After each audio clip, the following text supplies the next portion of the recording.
এই দুনিয়ার পুরো জীবনটা এটা হচ্ছে লালসাময় একটা জীবন, লোভ, মরিচিকা, মায়াজাল। এই মায়াজালে আমরা আটকে আছি, ফলে মৃত্যুর কথা আমরা ভুলে গিয়েছি। পাগলের মতো ছুটছি, আরো টাকা লাগবে, আরো খ্যাতি লাগবে, আরো যশ লাগবে, আরো দাপট লাগবে। আমার এত টাকা দিয়ে কি হবে? এত সম্পদ দিয়ে কি হবে? এত ব্যস্ততা দিয়ে কি হবে? তোমার স্টপ, থামুন, অনেক হয়েছে, আন্না থামুন। Take a rest, take a breath and think about death. Think that you have to go back to your Lord. একটু বসেন না, একটু ভাবেন যে আমাকে চলে যেতে হবে, চলে যেতে হবে। এই কোলাহল, এই ব্যস্ততা, এগুলো থাকবে, থাকবো না আমি। সাইয়েদনা ওমর ফারুক বলেছেন, মুতু ক্বাবলা আন তামুতু, মরার আগে একবার মরো। হাসিবু ক্বাবলা আন তুহাসাবু আলাইকুম, তোমার হিসাব নেওয়ার আগে তুমি একবার নিজের হিসাবটা করো না। কাগজ বের করে একটু লিখো না কি কি ভালো কাজ করছিলা, যেগুলো দিয়ে নাজাতের ওসিলা হতে পারে। 1 2 3, আর কি কি আকাম কুকাম করছো দেখো না, লিখে দেখো তোমার অবস্থাটা কি। মরার আগে একবার মরো। মরার আগে খাটের মধ্যে শুয়ে শটান করে চোখ বন্ধ করে একবার মরার ভান করে দেখেন কেমন লাগে। চোখটা বন্ধ করেন আর ভাবেন আপনি নাই, কি কি হতে পারে ভাবেন। আপনার ছেলেমেয়েরা কান্না জুড়ে দিবে, আপনার প্রাণের স্ত্রী বিলাপ শুরু করে দিবে, বন্ধু বান্ধবের চিৎকার আর মাতম, স্থানীয় এলাকার মসজিদে ঘোষণা, অমুক এলাকার নিবাসী অমুক ভাই অমুকের ছেলে অমুক দুনিয়ায় নাই। সব আত্মীয়রা চলে আসবে, ফেসবুকে স্ট্যাটাস দেয়া হবে, সবাই সবাইকে জানাবে বিকাল 4টায় অমুক হাই স্কুল ময়দানে আপনার জানাজা। ছুটে আসবে, সবাই ছুটে আসবে আপনাকে শেষ বিদায় দিতে, গুড বাই জানানোর জন্য, আল ওয়াদা, বিদায় জানাতে আসবে সবাই। 4 তাকবীর দিয়ে আপনার জানাজা হবে, অশ্রুসিক্ত জানাজায় আপনার বিদায় হবে। কাঠের খাটিয়ার মধ্যে করে কাঁধে তুলে আপনার কবরে নেওয়া হবে। আগে থেকে খুঁড়ে রাখা কবরটার মধ্যে আপনারে বিছিয়ে দেয়া হবে। বাঁশের কচি দিয়ে তার উপরে মাটির চাপা দিয়ে সব চলে যাবে। ভাবেন না একবার চোখ বন্ধ করে, this is the circle of life, this is the nature of life. এটা সবার হবে, আমার হবে, আপনার হবে। এত মায়া, এত ভালোবাসা কই যাবে? কেউ থাকবে না, সবাই আপনার অন্ধকার কবরে রেখে দিয়ে চলে আসবে। উপরে বাঁশের কঞ্চি, তার উপরে মাটির চাপা, অন্ধকার আর অন্ধকার। এই অন্ধকার যেন শেষ হতে চায় না, শুধুই অন্ধকার, ঠিক কিনা? এজন্য আমাদের চলে যেতে হবে। দাদা গেল, চাচা গেল, মামা গেল, আমাদেরকেও যেতে হবে, জোরে কোন ঠিক কিনা? একদিন মাটির ভেতরে হবে ঘরে মন আমার, কেন বন্ধ দালান ঘর, প্রাণ পাখি উড়ে যাবে পিঞ্জর ছেড়ে।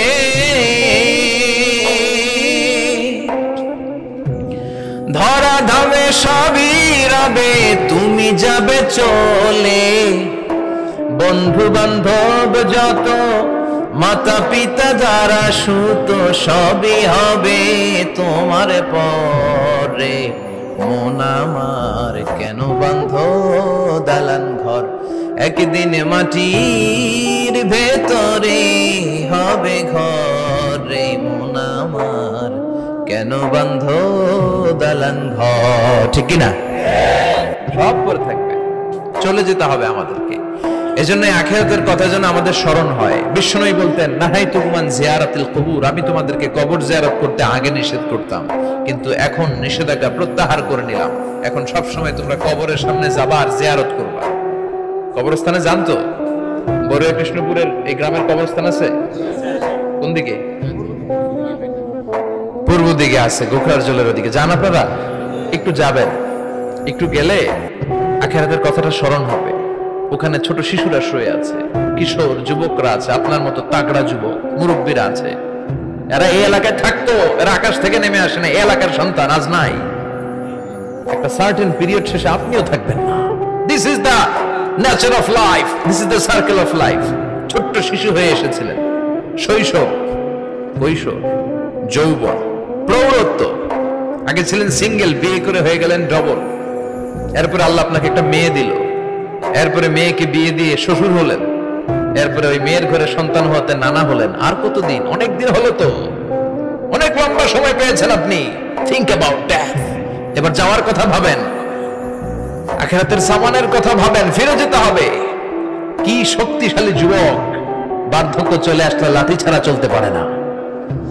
কুচকুচে কালো দাড়ি সাদা হয়ে যায়, দাড়ির শুভ্রতা, বয়সের ভার, রং ধরা যৌবন জং ধরে শেষ, ঠিক কিনা? This is the circle of life.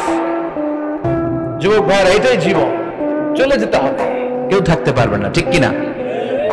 এটা রিমাইন্ডার আল্লাহ এই সূরার ভেতরে দিয়েছেন যে তোমাদেরকে ফিরে যেতে হবে, এই লোভ লালসা ছেড়ে দাও। রব্বুল আলামিন বলেন, আলহাকুমুত তাকাসুর হাত্তা যুরতুমুল মাকাবির। ও গোলাম, দুনিয়ার সম্পদ, লোভ লালসা তোদেরকে পাগল বানিয়ে দিয়েছে। এই লোভ পাগলামি কোনোদিন তোদের থামবে না যতদিন না তোরা কবরে ঢুকবি, ঠিক কিনা? কার কথা? আল্লাহ বললেন, দুনিয়ার সম্পদ আর লোভ আর মোহে তোমরা গাফেল হয়ে গিয়েছো। আখিরাতের কথা বেমালুম তোমরা ভুলে গিয়েছো, কিন্তু আখিরাতে তোমাদের যেতেই হবে, কবরের বাড়িতে তোমাদের ঢুকতেই হবে, ঠিক কিনা? যেতেই হবে, আমরা ভুলে যাই। আলহাকুমুত তাকাসুর, অতিরিক্ত পাওয়ার লোভ, বেশি বেশি খাওয়ার লোভ, বেশি বেশি জমানোর লোভ মানুষকে গাফেল বানিয়ে দিয়েছে। এটা মানুষের স্বভাব, আরো চাই আরো চাই, এই স্বভাবটা আছে না নাই? দেখবেন ছোট বাচ্চারা মসজিদের দোয়া অনুষ্ঠান শেষে জিলাপি দেয় না? বড় কৃষ্ণপুর কি দেয়?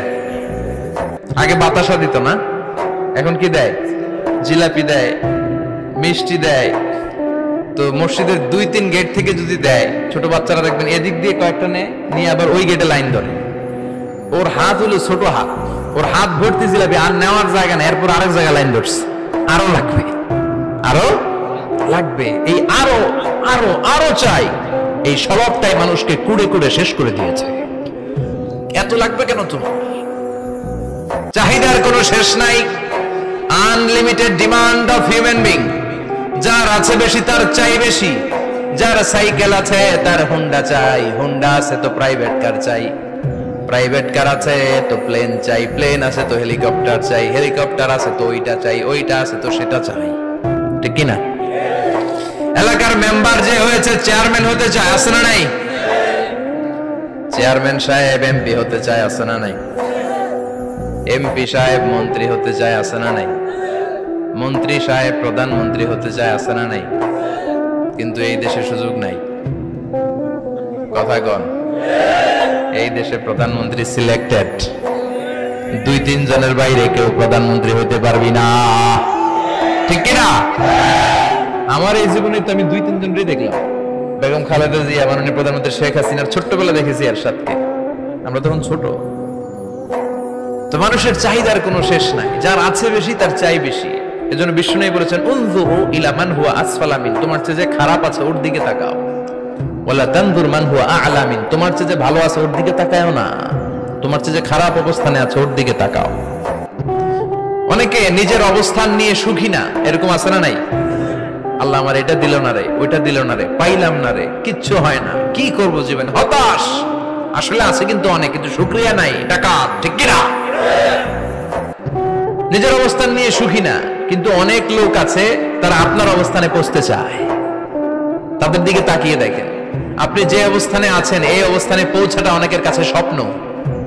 তারা প্রতিনিয়ত সংগ্রাম আর স্ট্রাগল করে যাচ্ছে আপনার অবস্থানে পৌঁছতে, আর আপনি এটা নিয়ে সন্তুষ্ট না। শেখ সাদির নাম শুনেছেন? বালাগাল উলা কাশাফাত দুজা, এই কবিতাটার রচয়িতা ইরানের বিখ্যাত এক কবি।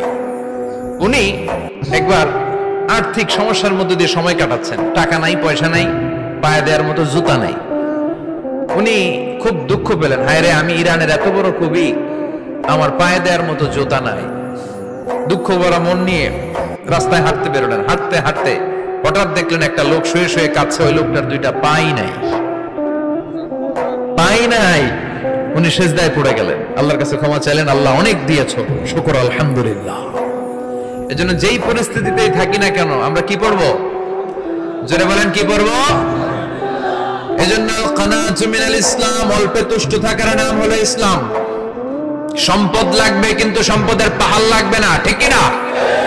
অল্প খান, অল্প পড়েন, অল্প জামান, অল্পের ভেতরে বরকত ঢুকাইয়া দিছে কে? দেখবেন যাদের সম্পদ অল্প তারা সুখী বেশি, জরিপে এটা দেখা গিয়েছে, অনেক সার্ভেতে এটা এসেছে, যারা সম্পদশালী এরা দুঃখী বেশি, এদের দুঃখ বেশি, টেনশন বেশি। খুব স্বাভাবিক, টাকা যার বেশি রোগ তার বেশি, টাকা যার বেশি টেনশন তার বেশি, টাকা যার বেশি ঘরে শান্তি তার কম। আছে না নাই? ঘরের ভেতরে অশান্তি, ছেলে কথা শোনে না, ছেলে টানে গাঞ্জা, মেয়ে করে পরকিয়া। আছে না নাই? স্ত্রী কথা শুনে না, ভালোবাসা নাই, ঘরটা জাহান্নামের টুকরা। রোগ বালাই, এক একটা হসপিটাল বিল পরিশোধ করতে মাসে 5 লাখ 10 লাখ। আছে না নাই? কিছু খেতে পারে না, ডাক্তার একেবারে ডায়েট মেনু বেঁধে দিয়েছে। ডায়েট, ভেরি ডায়েট মেনু, এটা এটা এটা এটা কিছুই খাবেন না, শুধু গরু খাবেন না, খাসি খাবেন না, চিংড়ি খাবেন না, খালি ঘাস খাবেন। ইচ্ছে মতো ঘাস খাবেন, মানে ঘাস জাতীয় যত আইটেম আছে সব খাবেন, শাক খাবেন, সবজি খাবেন, সালাদ খাবেন। গরু, চিংড়ি, মুরগি, গোশত, ইলিশ কিছু খেতে পারে না। তাহলে রোগ বেশি, খাওয়ার মজা নাই, ঘরে সাংসারিক শান্তি নাই, খালি ব্যারাম আর ব্যারাম। ঠিক কিনা? কিন্তু সম্পদের পাহাড় ঘটেছে। আর অল্প যারা খায়, অল্প পড়ে, রিক্সাওয়ালা, কুলিওয়ালা, অল্প বেতনের চাকরি, কিন্তু হক হালালি মেনে চলে, দেখবেন শান্তি আছে অনেক। হ্যাঁ, বাসা ভাড়া দেয়, ফ্যামিলি চালায়, বাচ্চাদের স্কুল বিল, এরপরও মাস শেষে 1-2 হাজার টাকা হাতে থেকে যায়। আর ওর প্রতি মাসে 10 কোটি টাকা ইনকাম, তারপরও ব্যাংকের ঋণ আছে না নাই? সুখ কারে বলে? কিভাবে আপনি সুখকে ডিফাইন করবেন? সুখ তো টাকায় কিনা যায় না, শান্তি টাকা দিয়ে হয় না, শান্তি দেওয়ার মালিক কে? শান্তি আছে অল্প খেয়ে শুকর করার মধ্যে, শান্তি আছে আলহামদুলিল্লাহর মধ্যে। চিল্লায় বলেন ঠিক কিনা? এজন্য অল্প খাবো, অল্প পড়বো, অল্প জামাবো, অল্পের ভেতরে বরকত দিয়েছে কে? দেখেন ধনী ভাইরা খেতে পারে না, কিন্তু রিকশাওয়ালার কি সমস্যা হয়?